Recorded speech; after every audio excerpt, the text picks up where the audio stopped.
नमस्ते स्टूडेंट्स और स्वागत है आज की इस स्पेशल सीटेट क्लास में। आज हम बाल विकास और शिक्षा शास्त्र यानी चाइल्ड डेवलपमेंट एंड पेडागोजी का एक बहुत ही जरूरी टॉपिक समझेंगे, इंटेलिजेंस, जिसे हम बुद्धि कहते हैं। देखिए, ये सिर्फ एक शब्द नहीं है, ये शिक्षा की नींव का, उसकी बुनियाद का एक बहुत महत्वपूर्ण हिस्सा है। तो चलिए आज इसी को पूरी तरह से विस्तार से समझते हैं। इस टॉपिक की एक मजबूत समझ बनाने के लिए हम आज इन 6 खास हिस्सों से गुजरेंगे। हम बुद्धि की परिभाषा से शुरू करेंगे और फिर धीरे धीरे आगे बढ़ते हुए आखिर में ये भी देखेंगे कि इस सारी जानकारी को अपनी क्लासरूम में लागू कैसे करना है। तो चलिए सबसे पहले इसकी फाउंडेशनल कॉन्सेप्ट, इसकी बुनियादी अवधारणा को समझते हैं। ये जानना बहुत जरूरी है कि आज के समय में बुद्धि को लेकर जो हमारी समझ है वो किसी एक नंबर या स्कोर से कहीं ज्यादा आगे जा चुकी है। तो सवाल उठता है, बुद्धि असल में है क्या? देखिए, ये कोई एक अकेली चीज नहीं है, बल्कि ये कई अलग अलग तरह की क्षमताओं यानी एबिलिटीज का एक समूह है। ये डायनामिक है, मतलब ये समय और अनुभव के साथ बदल सकती है। ये मल्टी डायमेंशनल है, यानी इसके कई पहलू, कई डायमेंशंस हैं।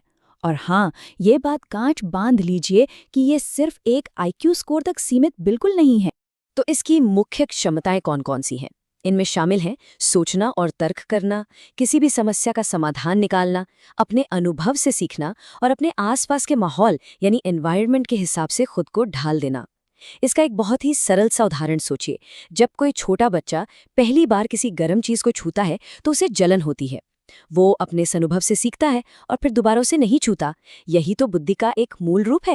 चलिए अब एक ऐसे सिद्धांत की तरफ बढ़ते हैं जिसने बुद्धि को देखने का हमारा नजरिया ही बदल कर रख दिया। ये है हॉवर्ड गार्डनर का सिद्धांत। और मैं आपको बता दूं, एक टीचर के तौर पर और खासकर सीटीईटी परीक्षा के लिए ये सबसे जरूरी सिद्धांत है। क्यों? क्योंकि ये उस पुरानी सोच को चुनौती देता है कि बुद्धि सिर्फ एक ही तरह की होती है। गार्डनर का जो पूरा विचार है वो इस एक लाइन में छिपा है। बुद्धि एक नहीं बल्कि कई अलग अलग प्रकार की होती है। उन्होंने हमें बुद्धि के 8 अलग अलग प्रकार बताए। सोचिए, ये शिक्षकों के लिए कितना बड़ा, कितना क्रांतिकारी विचार है।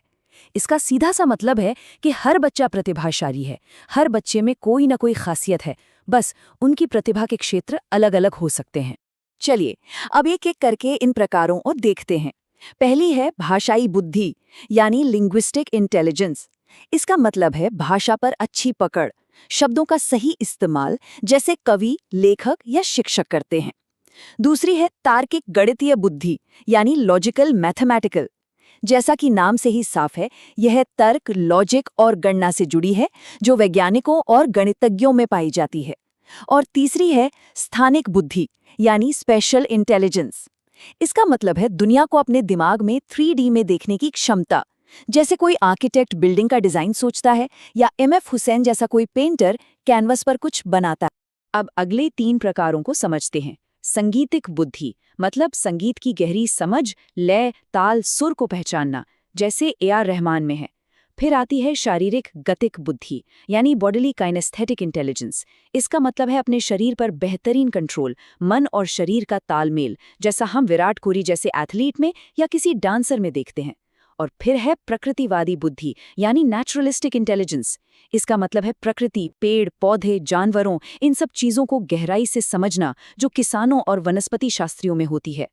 अच्छा, अब ये जो 2 प्रकार हैं, इंटरपर्सनल और इंट्रापर्सनल, इनमें अक्सर लोग कंफ्यूज हो जाते हैं। तो इसे याद रखने की एक बहुत आसान सी ट्रिक है। इंटर का मतलब होता है अदर्स यानी दूसरे। तो इंटरपर्सनल इंटेलिजेंस हुई दूसरों की भावनाओं और इरादों को समझने की क्षमता। और इंट्रा का मतलब होता है सेल्फ यानी स्वयं। तो इंट्रापर्सनल इंटेलिजेंस हुई खुद को, अपनी भावनाओं और लक्ष्यों को समझने की क्षमता। बस इतना याद रखिए, इंटर मतलब अन्य, इंट्रा मतलब स्वयं। तो अभी हमने गार्डनर का मल्टी डायमेंशनल यानी बहुआयामी नजरिया देखा, लेकिन इससे पहले बुद्धि को मापने का एक बहुत ही अलग, एक सिंगल डायमेंशन तरीका था, जिसे कहते हैं इंटेलिजेंस कोशेंट यानी IQ। तो चलिए अब इस IQ की कहानी को समझते हैं। ये फॉर्मूला विलियम स्टर्न ने दिया था और बाद में टर्मन ने इसमें सुधार किया। यहाँ पर MA का मतलब है मानसिक आयु यानी मेंटल एज, और CA का मतलब है वास्तविक आयु यानी क्रोनोलॉजिकल एज। मानसिक आयु का मतलब है कि किसी बच्चे का दिमाग किस उम्र के बच्चे जितना काम कर रहा है, और वास्तविक आयु तो उसकी असली उम्र है ही। जैसे मान लीजिए एक बच्चे की असली उम्र 5 साल है, पर उसका दिमाग 8 साल के बच्चे जितना तेज है, तो उसका IQ होगा 8/5 गुणा 100 यानी 160। बुद्धि को मापने का ये जो सफ़र है, ये धीरे धीरे आगे बढ़ा। इसकी शुरुआत गैल्टन के विचारों से हुई। फिर 1905 में एल्फ्रेड बिने ने पहला इंटेलिजेंस टेस्ट बनाया। उसके 3 साल बाद 1908 में बिने ने ही मानसिक आयु का बहुत ज़रूरी कॉन्सेप्ट दिया। इसके बाद 1912 में विलियम स्टर्न ने IQ शब्द बनाया, और आखिरकार 1916 में लुईस टर्मन ने उस फॉर्मूले को सुधारा जिसे आज भी हम जानते हैं। तो ये एक क्रमिक विकास था। अब जब IQ को पूरी आबादी, पूरी पॉपुलेशन पर देखा जाता है, तो ये एक घंटी के आकार का कर्व बनाता है, जिसे बेल कर्व कहते हैं। इसका मतलब क्या है? इसका मतलब ये है कि दुनिया में ज़्यादातर लोगों का IQ औसत यानी एवरेज होता है, और बहुत कम लोग होते हैं जिनका IQ या तो बहुत ज़्यादा होता है या फिर बहुत कम होता है। लेकिन IQ के इतिहास को समझना जितना ज़रूरी है, उतना ही ज़रूरी इसकी कमियों को समझना भी है। आज के समय में इसकी कई आलोचनाएं हैं। पहली बात, ज्यादा IQ होना जीवन में सफलता की कोई गारंटी नहीं है। दूसरी बात, ये स्कोर कोई पत्थर की लकीर नहीं है, ये समय और हालात के साथ बदल सकता है। और सबसे जरूरी बात, किसी बच्चे पर कम IQ या ज्यादा IQ का ठप्पा लगा देना, उसे लेबल कर देना, उसके विकास के लिए बहुत हानिकारक हो सकता है। गार्डनर का सिद्धांत बहुत प्रभावशाली है, इसमें कोई शक नहीं। लेकिन वो अकेले नहीं थे जिन्होंने बुद्धि को समझने की कोशिश की। कई और भी जरूरी सिद्धांत हैं जो हमें इस विषय की एक और भी बड़ी, एक व्यापक तस्वीर दिखाते हैं। इस टेबल पर एक नज़र डालिए। स्पीयरमैन ने कहा कि बुद्धि में एक G फैक्टर होता है यानी जनरल फैक्टर, और कुछ S फैक्टर होते हैं यानी स्पेसिफिक फैक्टर्स। वहीं थॉर्नडाइक का मानना था कि बुद्धि कई छोटे छोटे आज़ाद कारकों से बनती है। स्टर्नबर्ग ने इसे 3 हिस्सों में बांटा, एनालिटिकल, क्रिएटिव और प्रैक्टिकल, और थर्स्टन में कई प्राइमरी मेंटल एबिलिटीज की बात की। इन सभी का निचोड़ बस यही है कि बुद्धि एक बहुत ही जटिल, एक कॉम्प्लेक्स कॉन्सेप्ट है। एक और दिलचस्प बात यह है कि बुद्धि के बारे में हमारी समझ रुकी हुई नहीं है, ये समय के साथ लगातार विकसित हो रही है, बदल रही है। इसमें 2 कॉन्सेप्ट्स बहुत महत्वपूर्ण हैं। एक है फ्लिन इफेक्ट और दूसरा है पर्यावरण की भूमिका। फ्लिन इफेक्ट एक बहुत ही हैरान करने वाली पर सच्ची घटना है। इसमें यह देखा गया है कि पिछली पीढ़ियों के मुकाबले आज की पीढ़ियों का जो एवरेज IQ स्कोर है, वो हर दशक यानी हर 10 साल में लगभग 3 पॉइंट बढ़ रहा है। और इसके पीछे वजह हैं बेहतर शिक्षा, अच्छा खान पान और टेक्नोलॉजी में तरक्की। तो अब वो बड़ा सवाल आता है, बुद्धि हमें जन्म से मिलती है या माहौल से बनती है, नेचर या नर्चर? तो इसका जवाब है दोनों। इसे ऐसे समझिए, आनुवंशिकता यानी हेरिडिटी एक बीज की तरह है जिसमें क्षमता तो है, लेकिन वो बीज कितना बड़ा और मजबूत पेड़ बनेगा, ये उसके पर्यावरण पर, उसके एनवायरनमेंट पर निर्भर करता है। यानी उससे कैसी मिट्टी, कैसा पानी और कैसी धूप मिली। ठीक उसी तरह एक बच्चे की बुद्धि के विकास में अच्छे स्कूल, अच्छे पोषण और अच्छे पालन पोषण का बहुत बड़ा हाथ होता है। आपने छोटे बच्चों को अक्सर खुद से बातें करते हुए देखा होगा। ये एक बहुत ही सामान्य व्यवहार है। इस पर वाइगोत्स्की और पियाजे, इन 2 बड़े मनोवैज्ञानिकों के विचार अलग अलग थे। वाइगोत्स्की ने इसे प्राइवेट स्पीच कहा।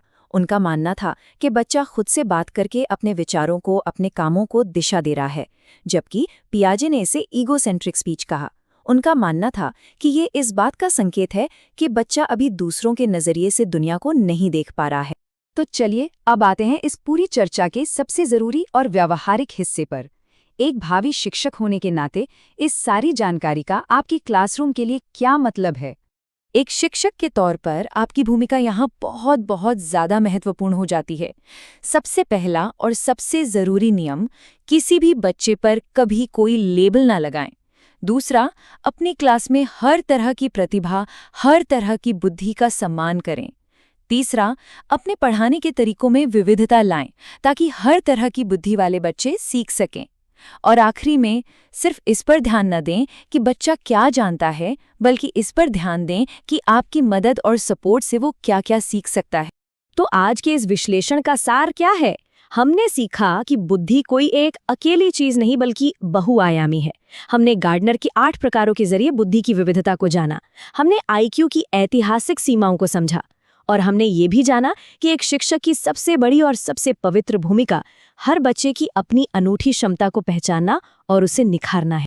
और अंत में मैं आपके लिए एक सवाल छोड़कर जा रहा हूं जिस पर जरूर सोचिएगा।